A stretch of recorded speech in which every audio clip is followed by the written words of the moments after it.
सभी को नमस्कार। आज एक लंबे अरसे के बाद पाचना डैम से नहरों में पानी खुलने के संबंध में मैं पुनः एक वीडियो बना रहा हूँ। और ये वीडियो खासकर इसलिए बनाया जा रहा है कि दिनांक 24/11/2022 को जल वितरण समिति की जो अभी हाल में बैठक हुई है, उस पूरे वीडियो को मैंने देखा और देखने के पश्चात मुझे लगा कि कमांड एरिया के जनप्रतिनिधियों और आमजन और सामाजिक कार्यकर्ताओं को काफ़ी कुछ और समझने की आवश्यकता है ताकि वे अपने बात को प्रभावी रूप से कह सकें। पाचना डैम जैसे सबको विदित है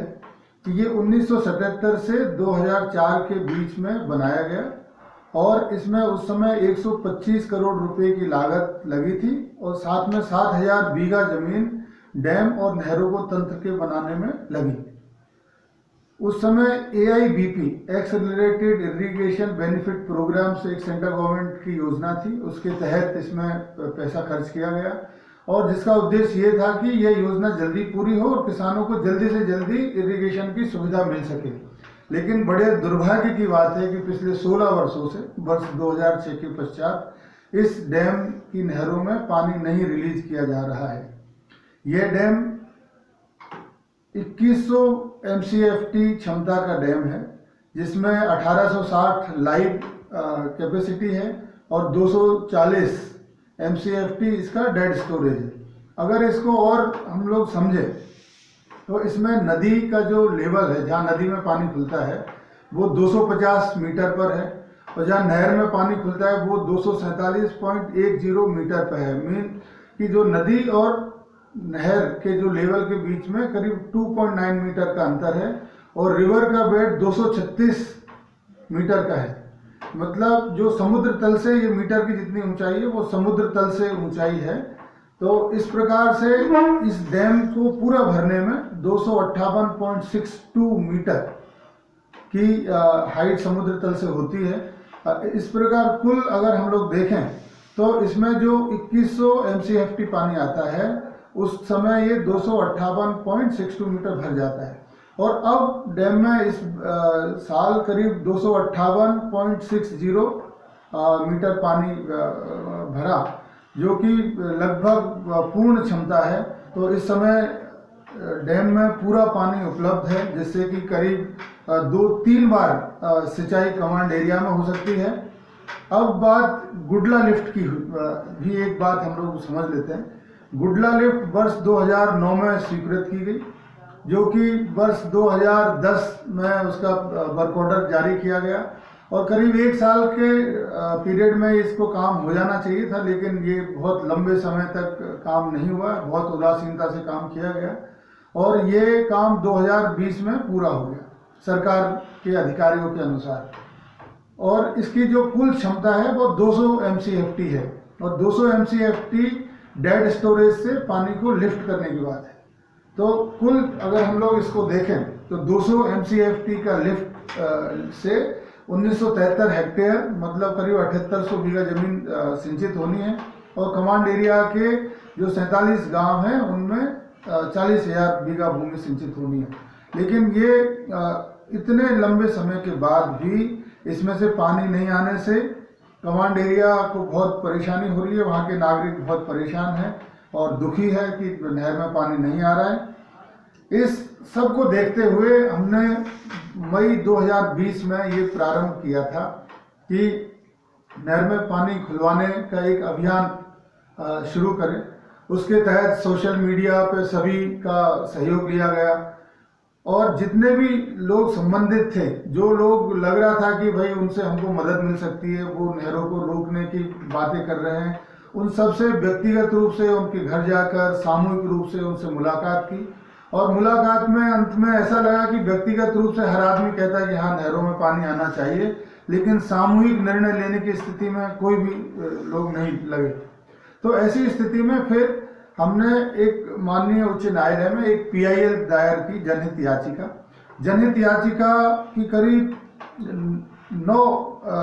9वीं सुनवाई हुई, उसमें एक महत्वपूर्ण निर्णय 8 जुलाई 2022 को दिया गया। उससे पहले 14 मार्च 2022 को भी एक निर्णय दिया गया था। उस निर्णय में सरकार ने 3 माह का समय मांगा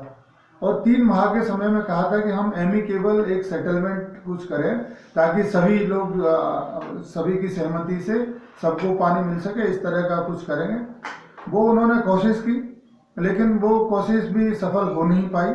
उसके पश्चात जो 8 जुलाई 2022 का जो माननीय उच्च न्यायालय का जो आदेश है वो बड़ा महत्वपूर्ण है और उसमें उन्होंने एकदम स्पष्ट रूप से लिखा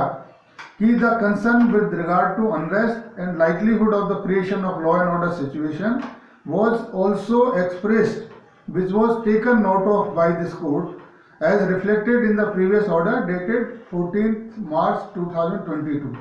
तो कोर्ट ने ये कहा था कि जो लॉ एंड ऑर्डर की इस तरह की जो बातें की जाती है हर बार, तो कोर्ट ने उसका नोट ले लिया है। और उसके पश्चात जो कोर्ट ने क्या कहा,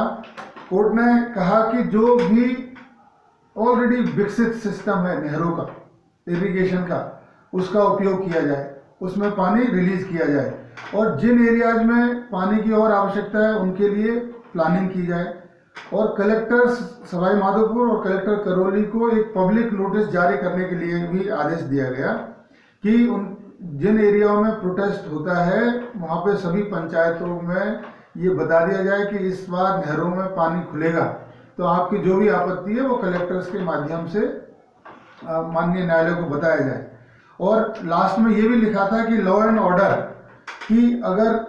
कोई व्यक्ति लॉ एंड ऑर्डर को हाथ में लेता है तो required to be appropriately dealt with, मतलब उस पर एक उचित कार्रवाई करने की आवश्यकता है। इसके पश्चात एक डेट दोबारा आई 17/8/2022 को और माननीय उच्च न्यायालय ने कहा था कि जो ऑब्जेक्शन मांगे गए थे उसको सरकार ने एक एडिशनल एफिडेविट के साथ में पेश कर दिया है और साथ में ये भी लिखा कि जो direction issued by this court are required to be strictly complied with, कि जो पहले डायरेक्शन कोर्ट ने दिए हुए हैं, माननीय न्यायालय ने दिए हैं, उनको स्ट्रिक्टली कंप्लाई करना है, उनका अनुपालना एकदम कड़ाई से अनुपालना कराई जानी है। मीन्स नहरों में पानी खोलना ही है और यदि कोई व्यक्ति लॉ एंड ऑर्डर की प्रॉब्लम क्रिएट करता है तो उसके विरुद्ध उचित कार्रवाई करने के लिए उसमें लिखा था। अब मैं 24/11/2022 की जो जल वितरण समिति की बैठक के बारे में बात करना चाहूँगा। उस बैठक में अधिकारी ऐसा लग रहा है कि एक दूसरे पर जिम्मेदारी डाल रहे हैं, एक दूसरे की जिम्मेदारी की बात कर रहा है। सिंचाई विभाग के जो सुपरिंटेंडिंग इंजीनियर एक्सीएन है उनको डीसी और कलेक्टर बार बार में कह रहे हैं आपका कितना काम हो गया, क्या टेल एंड पे पानी पहुंच जाएगा और क्या गुडला के लोगों को क्यों नहीं बुलाया गया, और इस तरह की ये बातें लगातार की जा रही है।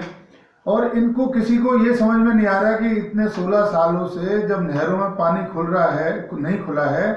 तो ना तो शुरुआत में पानी पहुंचा ना टेल एंड में पानी पहुंचा, और अगर अभी भी नहर नहीं खोलेंगे तो टेल एंड में क्या शुरुआत में ही पानी नहीं पहुंचेगा। तो जबकि ऐसी बहुत ही सकारात्मक लगे, उन्होंने कहा कि पानी बिल्कुल पहुंचेगा, हम लोग करेंगे, पंचायत से काम करेंगे, किसान भी खुद काम करेंगे, तो नहरों में पानी खोला जाए। केवल अब नहर में पानी खोलने की तिथि का निर्णय होना था, तो ये बैठक में जो निर्णय नहीं हो पाया और हमारे जनप्रतिनिधि जितने भी गए थे वहाँ पर उन्होंने भी बात को बहुत सख्ती से नहीं रखा। तो इस पूरे परिप्रेक्ष्य में मैं अब सभी से ये निवेदन करना चाहूँगा कि जनप्रतिनिधि और सामाजिक कार्यकर्ता व क्षेत्र के नागरिक, उनको चाहिए कि नहरों की रिपेयर, नहरों की सफाई की अभी बात नहीं करें, अभी केवल और केवल नहर में पानी खुलवाने की बात करें कि आप नहर में पानी खोलिए, अगर कुछ भी होगा तो हम लोग अपने आप उसको देख लेंगे, अगर उसकी सफाई करनी है या उसको उसकी मरम्मत करनी है छोटी मोटी, तो वो पंचायत लेवल पर या किसान अपने आप कर लेंगे और माननीय उच्च न्यायालय के आदेश की अनुपालना कराई जाए। हमको केवल एक ही बात कहनी है कि माननीय जो ग्रामोत्थान संस्था की जनहित याचिका पर माननीय उच्च न्यायालय ने जो 8 जुलाई 2022 को आदेश दिया है उसकी अनुपालना कराई जाए। जनप्रतिनिधियों को भी बहुत सख्ती दिखाने की जरूरत है, बहुत मीठी बात करने से काम नहीं चलने वाला है, क्योंकि इतने सालों से शासन प्रशासन दोनों लोगों को गुमराह कर रहा है, लोगों को मूर्ख बना रहा है और लोगों की बातें नहीं सुन रहा है। तो अब ये केवल नहर में पानी खुलवाने की बात करने की आवश्यकता है। और मैं इसके साथ में ये भी निवेदन करूंगा कि जब 30/11/2022 को जल वितरण समिति की बैठक हो तो उसमें अधिक से अधिक संख्या में लोग वहां पे पहुंचे और हमारा नारा पानी और भाईचारा, इस भावना से हम इस मुद्दे की समाप्ति करें और पूरे क्षेत्र की उन्नति, सद्भाव और भाईचारे की नींव रखें। और सभी को बहुत बहुत धन्यवाद। जय हिंद।